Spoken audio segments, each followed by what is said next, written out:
சிவோத்கர்ஷ மஞ்சனியுடைய தொடர்ச்சியை இப்போ நம்ம பார்க்கலாம். இதில் பல்லாண்டு காலம் தவமிருந்து பிரம்மதேவனால் படைக்கப்பட்ட இந்த ஜகத்துக்கள் எல்லாத்தையும் இவற்றை காக்கிறதுக்காக திருமால் பல பிறவிகள் எடுத்ததை நம்ம பார்த்தோம். 10 அவதாரங்களை பார்த்தோம், தசாவதாரங்கள். அப்படி ஆனால் அத்தகைய மூவுலகங்களையும் ஒரு நொடியில் தன்னுடைய நெற்றி கண்ணில் லேசாக திறந்து அதிலிருந்து வெளிப்படுற சிறு நெருப்பு பொறியினால் பகவான் பரமசிவன் அழிச்சுடுறாரு. அப்போ அது எப்பேற்பட்ட காரியம் அப்படின்னுட்டு நம்ம சிந்திச்சு பார்க்கணும். அப்போது இவருடைய கருணை சித்த கூட இல்லாத இந்த ருத்ரமூர்த்தி உலகங்களை அழிக்கிறதுனால அவருக்கு என்ன பெருமை அப்படின்னு ஒரு கேள்வி எழலாம்.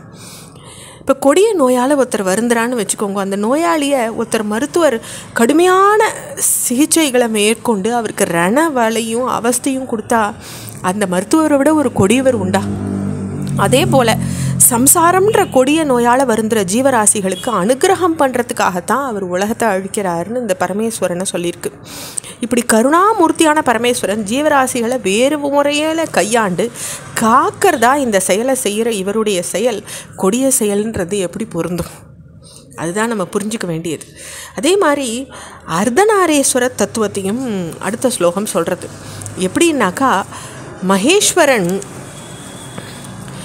ஜலமாயும் அக்னிமயமாயும் சரீரமாயும் அந்தர்யாமியாயும் சப்தமாயும் பொருளாயும் உள்ள தன்மையாலேயோ இல்லை ஜீவனாயும் பரமாத்மாவையும் உள்ள தன்மையாலையும் ஜட்டமாயும் சேத்தன வஸ்துவாலையும் பெண்ணாவும் ஆணாவும் இந்த தன்மைகளாகவும் ரெண்டாக பிரிஞ்ச எல்லாத்தையும் எந்த மகேஷனுடைய உடலில் இடது வலது பாகமாக நம்ம அறிகிறோமோ அப்போ தான் நம்ம சிவமயம்ங்கிறத புரிஞ்சுக்கிறோம். அப்போ ஜலமயம் அக்னிமயம் சரீரம் அந்தர்யாமியாக இருக்கக்கூடியவர் எல்லாமே அந்த ஈஸ்வரன் தானே.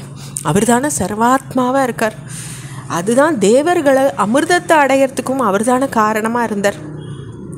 ஏன்னா அமிர்தத்தை பெறத்துக்கு தேவர்கள் எல்லாரும் பிரயாசம் எடுத்துக்கும் பொழுது அந்த அமிர்தத்தை பகிர்ந்து அளித்த காரணத்தினாலேயே மகாவிஷ்ணு ரொம்ப கீர்த்தி அடைஞ்சார். அத்தகைய அமிர்தம் எந்த மகேசனுடைய சிரசிலிருந்து உள்ள மலரில் நித்தம் கசியுமோ அந்த மதுரசத்தின் தெவலை எங்கே இருக்கோ அவரே என் சுவாமின்னு தீட்சத்தரித்தில் சொல்கிறார். அப்போ எல்லையில்லாத தபசக்தியை பெற்றவா அகஸ்தியர் முதலிய முனிவர்கள். அவள் எல்லாரும் பரமேஸ்வரனுடைய அடிபணிஞ்சு அவர் பார்த்த சேவையே பெரும் பாக்கியமாக கருதுறான்னு சொல்லப்பட்டிருக்கு. உலகங்கள் எல்லாத்தையும் படைத்தவர் பிரம்மா. அவர் ஒரு தாமரையிலேருந்து உண்டானார். ஆனால் அந்த தாமரையோ மகாவிஷ்ணுவனுடைய உந்தியிலிருந்து தோன்றித்து. அந்த மகாவிஷ்ணுவோ பார்க்கடலில் பள்ளி கொண்டிருக்கார். அந்த பார்க்கடல் 7 கடல்களையும் அகஸ்தியர் உள்ளங்கையில் அடக்கி பருகின பெருமையுடையவர்.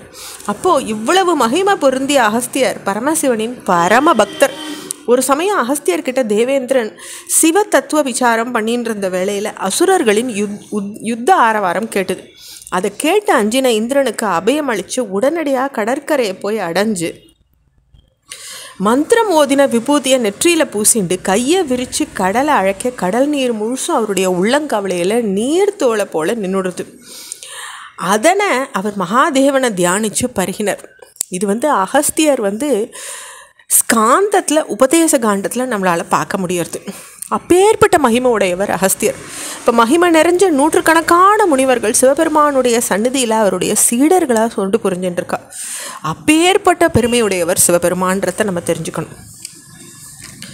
அப்போது தான் செயல்படாத நிலையில் இருந்துட்டு தன்னுடைய சக்தி சமூகத்தின் மூலமாகவே மூவுலகங்களையும் நிர்வகிச்சுட்டு வரவர் மகேஸ்வரன். அவருடைய போர்க்கருவிகளாக பல தேவதைகளும் பலவாறாக பணிபுரிஞ்சாலும் முப்புறங்களை தன்னுடைய புன்சிரிப்பினாலேயே அழிச்சவர் பரமேஸ்வரன். சனகாதி முனிவர்களுக்கு ஏற்பட்ட ஆத்ம தத்துவம் முதலிய சந்தேகத்தை தக்ஷணாமூர்த்தி அவசரத்தில் சின்முத்ர மூலமாக மௌன விளக்கம் கொடுத்து அதெல்லாம் நீக்கினார். இப்படி எல்லாத்தாலும் மாறுபட்ட தன்மையால் ஈசனுடைய சாமர்த்தியம் நன்னா விளங்குறது. அப்போ போகம் மோட்சம்னு 2 வகை பலன்களையும் அளிக்கிற வல்லமை உடையவர் பரமேஸ்வரன்.